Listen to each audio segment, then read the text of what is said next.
નમસ્કાર. સરદાર સંદેશ ન્યૂઝમાં આપનું સ્વાગત છે. ભાવનગર જિલ્લાના સિહોર ગામ, જેને છોટે કાશી ગણવામાં આવે છે, તે સિહોર ગામમાં પુરાણોક્ત નવનાથ બિરાજમાન હોય અને આપણે સિહોર ખાતે આવેલ નવનાથના દર્શન કરી પવિત્ર શ્રાવણ માસમાં, જેમાં ભગવાન શિવ પાર્વતીનું ખાસ પૂજન અર્ચન કરવામાં આવતું હોય, તેવા પવિત્ર માસમાં ભવોભવનું ભાથું બાંધી લેવાનો સુવર્ણ અવસર હોય અને આપણે ચૂકી ના જવાય. સિહોર ખાતે ધર્મ જાગરણ સમન્વય પ્રેરિત ભાવનગર જિલ્લાની નવનાથ યાત્રા આગામી તારીખ 25/8/24ને રવિવાર શીતળા સાતમના રોજ બપોરે 2 કલાકથી ભાઈઓ તથા બહેનોની સાથે મુક્તેશ્વર મહાદેવથી પ્રસ્થાન કરવાની છે. તેમાં સંતો, મહંતો તેમજ મહાનુભાવો ખાસ હાજરી આપશે. તો આપ પણ આ યાત્રામાં પધારી પુણ્યનું ભાથું બાંધી શકો છો. તો આપને આપના પરિવાર સાથે આ યાત્રામાં પધારવા ધર્મ જાગરણ સમન્વય આમંત્રણ પાઠવવામાં આવે છે.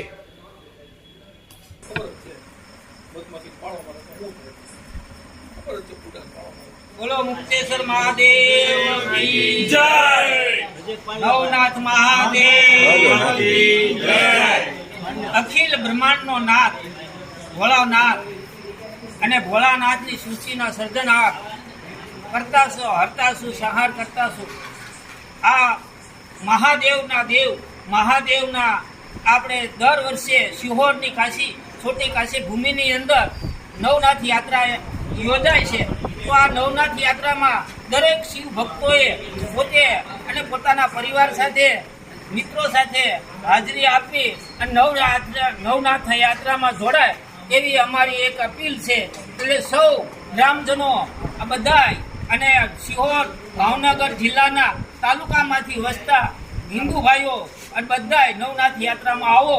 અમે આપનું સ્વાગત કરીએ છીએ અને આપણે સૌ સાથે મળી અને ભોળાનાથને આપણે રીઝી પ્રાર્થના કરી તે સૌનું કલ્યાણ કરે, સૌને પૂર્ણની આશા પૂરી કરે એવા ભાવ સાથે નવનાથ યાત્રામાં જોડાવ. અસ્તુ. જય હિન્દ.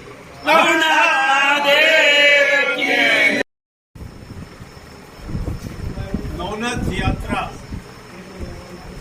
જેના વિશે આહવાન અમારા નાગજી દાદાએ કર્યું. આજે આહવાન માટેની બેઠક પૂર્ણ કરી. હમણાં ભાવનગર નગર, ભાવનગર તાલુકા, પાલિતાણા, તળાજા તાલુકાના કાર્યકર્તાઓ અને સિહોર ગ્રામ્ય અને નગરના કાર્યકર્તાઓ એકત્રિત થયા હતા. બીજા અલગ અલગ કાર્ય માટેની વ્યવસ્થા કરવામાં આવી.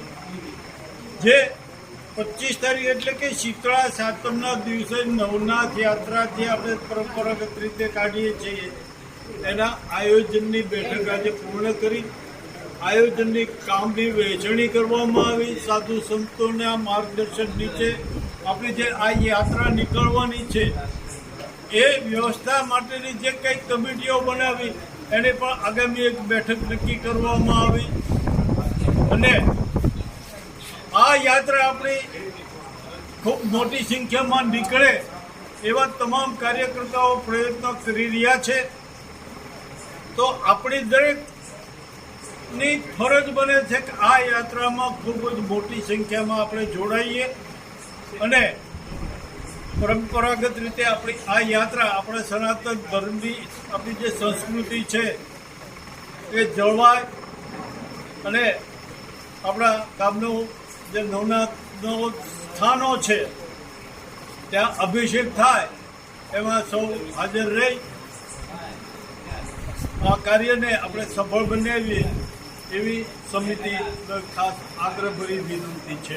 નવનાથ મહાદેવ સાહેબ, તો બારગામથી લોકો આવે એવું તમે એમાં જોડેલું છે સાથે?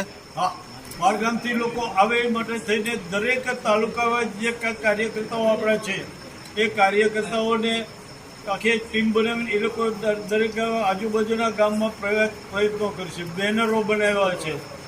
સોશિયલ મીડિયા દ્વારા પણ આને જાહેરાતો કરવામાં આવે છે. સાધુ સંતો પાસે ત્યાંની આહવાનની સ્પીચો પણ સોશિયલ મીડિયા દ્વારા પ્રચાર કરવામાં આવશે.